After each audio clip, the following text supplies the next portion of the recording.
Hello friends, आप सभी का स्वागत है आपका अपने YouTube channel study with Sujeet में ही। तो दोस्तों, आज हम क्लास 12 के केमिस्ट्री के आंसर की के बारे में डिस्कस करने वाले हैं। इसमें हम लोग 1 से 70 तक ऑब्जेक्टिव क्वेश्चंस को हम लोग बहुत ही आसानी से आंसर की जानेंगे 100% राइट आंसर के साथ। तो चलिए हम लोग यहाँ पे फर्स्ट प्रश्न से देखते हैं। और यहाँ पे प्रश्न है कि क्रिस्टल तंत्र की कुल संख्या कितनी होती है। तो 7 होती है, यानी कि ऑप्शन नंबर जो ए है इसका राइट आंसर होगा ऑप्शन नंबर ए। आंसर आप अपना मिलाते चलिएगा दोस्तों, और लास्ट में कमेंट कीजिए कि आपका जो है कितना सही हुआ दोस्तों। और यहाँ पे सहसंयोजक ठोस कौन सा होता है, तो हीरा होता है। बहुत ही ये आसान जो प्रश्न है, यानी कि हीरा जो है इस प्रश्न का राइट आंसर हो जाएगा। और यहाँ पर देखिए प्रश्न को कि किसी धातु का षष्ठभुजीय सीमित पैकिंग संरचना का समान संख्या कितनी होती है। तो 12 होती है। बहुत ही महत्वपूर्ण प्रश्न था जो कि हम लोग आसानी से कवर किए थे। और यहाँ पे प्रश्न के निम्नलिखित में से कौन सा जो है वह आदर्श घोल से है। तो आदर्श घोल के रूप में क्या होता है, सॉरी नहीं है दोस्तों, नहीं है। तो ये तो क्लोरोफॉर्म एसीटोन होता है। और यहाँ पे देखिए प्रश्न को कि निम्नलिखित में से कौन अर्धपरागम या झिल्ली से निकल पाते हैं। तो विलाय के अणु ही सिर्फ उसमें से निकल पाते हैं दोस्तों। और आंसर आप अपना मिलाते हुए चलेगा, लास्ट में कमेंट कीजिए कि आपका जो है कितना सही है दोस्तों। और यहाँ पे इसका राइट आंसर क्या होगा, तो मोलर सांद्रता हम लोग को ज्ञात करना था। तो यहाँ पे 18 kg ग्लूकोज और 1000 घोलक में घुलाया जाता है। तो घोल उस घोल को क्या कहते हैं, तो उसमें जो है 0.1 जो है मोलर निकलता है। ठीक है, ऑप्शन जो सी ऑप्शन है इस प्रश्न का राइट आंसर हो जाएगा। और यहाँ पे प्रश्न था कि निम्नलिखित में से किसका जो क्वथनांक है वह अधिक होता है। तो जल में 1% NaCl इस प्रश्न का राइट आंसर हो जाएगा दोस्तों। आंसर आप अपना मिलाते चलेगा दोस्तों।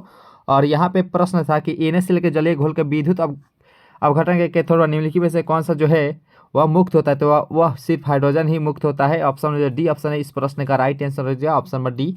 और यहाँ पे प्रश्न है कि निम्नलिखित में से कौन सा है बिलियन में विद्युत संचालन करते हैं। यहाँ पे विद्युत अवघट्य हो जाएगा। बिल्कुल ही ये महत्वपूर्ण प्रश्न था जो हम लोग सेशन में किए थे दोस्तों। और यहाँ पे प्रश्न था, ये प्रश्न उत्तर इसका राइट आंसर हो जाएगा ऑप्शन नंबर ए। सिर्फ ए ही जो है इस प्रश्न का राइट आंसर हो जाएगा।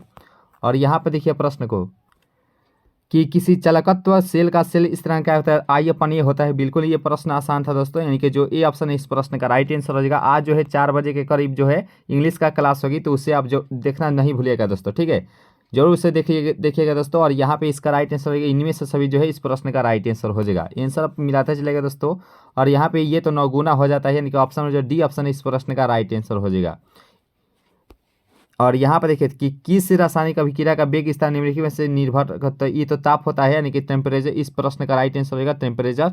आंसर आप अपना मिलाते चलेगा दोस्तों। कमेंट कीजिए कि आपका जो है कितना सही हो दोस्तों। प्रथम कोटि अभिक्रिया के लिए अर्धायु काल, तो ये तो सब प्रारंभिक संरचना पर निर्भर नहीं करता है। बिल्कुल ये सही आंसर हो जाएगा, जो बी ऑप्शन इस प्रश्न का राइट आंसर हो जाएगा दोस्तों।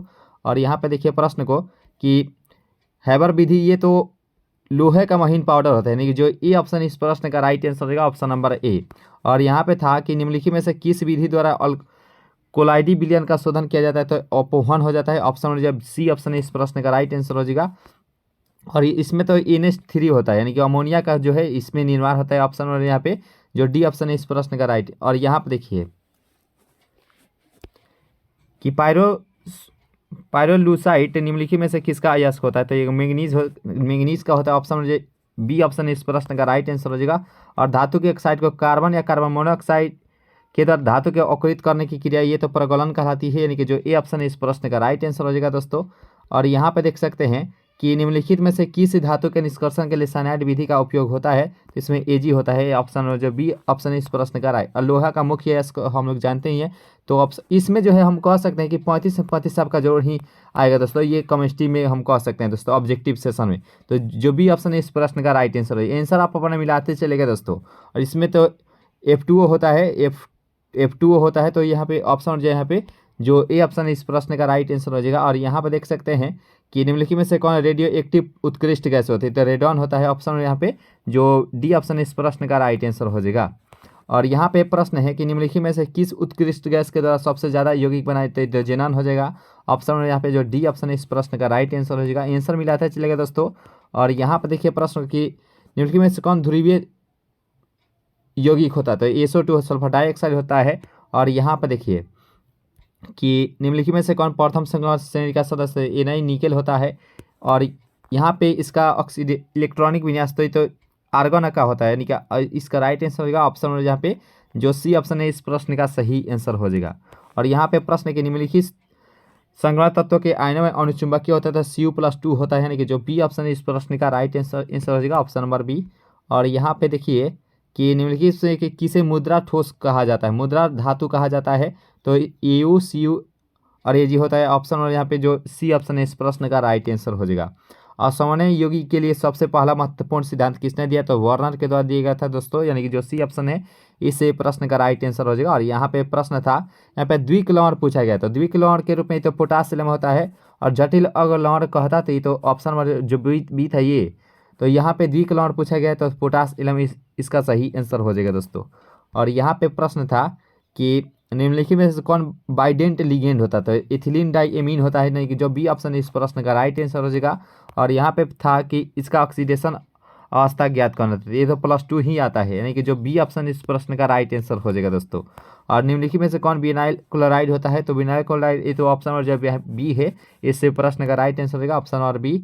और यहाँ पे प्रश्न था कि इसका यूपीएससी नाम क्या होता है, तो ये यहाँ पे 2-ब्रोमो 2 के साथ जुड़ा है तो 2-ब्रोमो 2-मेथिल प्रोपेन हो जाएगा, जो सी ऑप्शन है इस प्रश्न का राइट आंसर हो जाएगा। और एल्किल हैलाइड का उपयोग निम्नलिखित में किसके निर्माण में किया जाता है, तो ये तो तीनों के द्वारा किया जाता है, यानी कि जो डी ऑप्शन इस प्रश्न का राइट आंसर होगा ऑप्शन नंबर डी। और आज जो है 4 बजे करीब इंग्लिश का वीडियो आएगी, उससे आप जरूर ही देख लीजिएगा दोस्तों, ठीक है। और यहाँ पे CCl4 जो है शून्य द्विअघोर दर्शाता है, यानी कि जो यहाँ पे जो सी ऑप्शन इस प्रश्न का राइट आंसर कार्बन टेट्राक्लोराइड, और जिंक और जल के साथ क्लोरोफॉर्म का के अवकरण से प्राप्त होता है तो मीथेन होता है, यानी कि जो डी ऑप्शन इस प्रश्न का राइट आंसर हो जाएगा। और निम्नलिखित में से कौन आयोडोफॉर्म परीक्षण नहीं देता है, तो बेंजीन अल्कोहल जो है इस प्रश्न का राइट आंसर होगा ऑप्शन नंबर डी। और यहाँ पे देख सकते हैं प्रश्न को कि ब्यूटेन टू ऑल होता है, तो ये सेकेंडरी अल्कोहल होता है, यानी कि जो बी ऑप्शन है इस प्रश्न का राइट आंसर हो जाएगा। और यहाँ पे जल में घुलनशील होता है, तो यहाँ पे तो अल्कोहल के साथ जाएगा ऑप्शन, ये ऑप्शन इस प्रश्न का राइट आंसर हो जाएगा। और एंजाइम क्या होते हैं, तो एंजाइम प्रोटीन होते हैं, यानी कि जो सी ऑप्शन है इस प्रश्न का राइट आंसर हो जाएगा, प्रोटीन होते हैं एंजाइम दोस्तों। और यहाँ पे देखिए कि ये ईथर का क्या होता है, तो ROR होता है, यानी कि ऑप्शन में यहाँ पे जो सी ऑप्शन इस प्रश्न का राइट आंसर हो जाएगा। और यहाँ पे बेंजीन डाइजोनियम क्लोराइड के जलीय विलयन को गर्म करने से निम्नलिखित में से कौन प्राप्त होता है, तो फिनॉल होता है, यानी कि जो सी ऑप्शन इस प्रश्न का राइट आंसर हो जाएगा।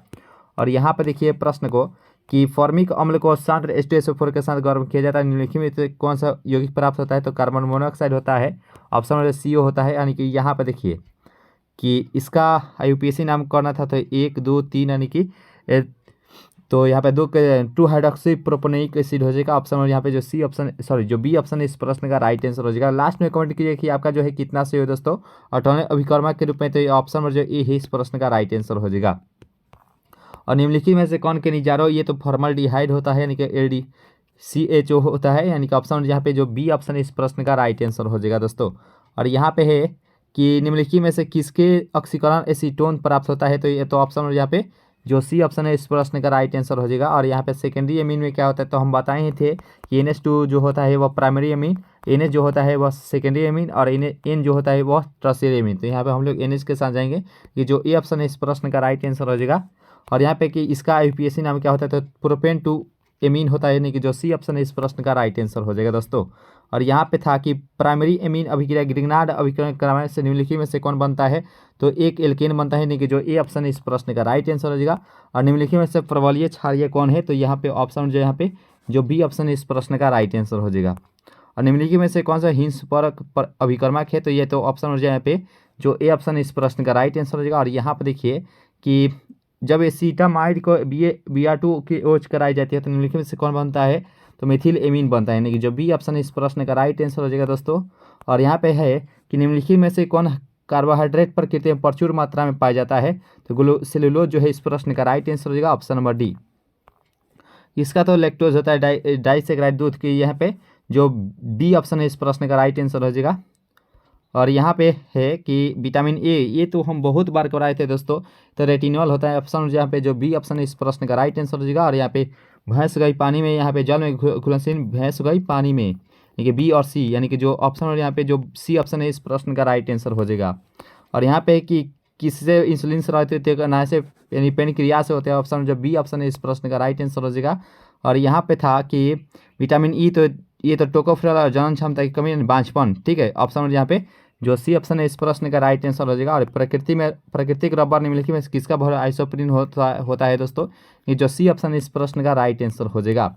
और यहाँ पे प्रश्न है कि निम्नलिखित किस में जो है एस्टर बंध है तो टेरिलीन होता है, जो ए ऑप्शन है इस प्रश्न का राइट आंसर हो जाएगा। और यहाँ पर देखिए कि निम्नलिखित में से ताप दृढ़ प्लास्टिक होता है बेकेलाइट हो जाएगा। ऑप्शन सी ऑप्शन इस प्रश्न का राइट आंसर हो जाएगा। और निम्नलिखित में से कौन पॉलीएमाइड होता है तो नायलॉन 6 होता है, ये जो बी ऑप्शन है इस प्रश्न का राइट आंसर हो जाएगा बी। और यहाँ पे था कि निम्नलिखित में से किसका उपयोग एंटासिड के रूप में होता है तो मैग्नीशियम हाइड्रोक्साइड हो जाएगा। ऑप्शन जो ए ऑप्शन इस प्रश्न का राइट आंसर हो जाएगा दोस्तों। और यहाँ पे था कि सेक्रीन एक क्या होता है तो सेक्रीन मीठा अभिकर्मक के रूप में होता है। ऑप्शन यहाँ पे जो बी ऑप्शन इस प्रश्न का राइट आंसर हो जाएगा। और यहाँ पे किसका उपयोग साबुन का अपमर्जा के रूप में होता है, यानी कि जो ऑप्शन जो ए ऑप्शन इस प्रश्न का राइट आंसर हो जाएगा दोस्तों। और यहाँ पे लास्ट प्रश्न है कि निम्नलिखित में से कौन प्रति ऑक्सीकारक होता है तो इनमें से सभी हो जाएगा, यानी कि जो डी ऑप्शन है इस प्रश्न का राइट आंसर होगा ऑप्शन नंबर डी। तो दोस्तों हम लोग 17 ऑब्जेक्टिव को बहुत ही आसानी से कवर कर चुके हैं। और लास्ट में कमेंट कीजिए कि आपका जो है कितना सही हो दोस्तों। 17 में हम लोग को 35 ही बनाना था, 35 में आपका कितना सही हो दोस्तों, लास्ट में जो कमेंट कीजिएगा दोस्तों। तो इंग्लिश क्लास 4 बजे आज होगी दोस्तों, उसे आप जरूर ज्वाइन हो जाएगा दोस्तों। तो मिलेंगे नेक्स्ट क्लास में, अभी कितना है दोस्तों, जय हिंद।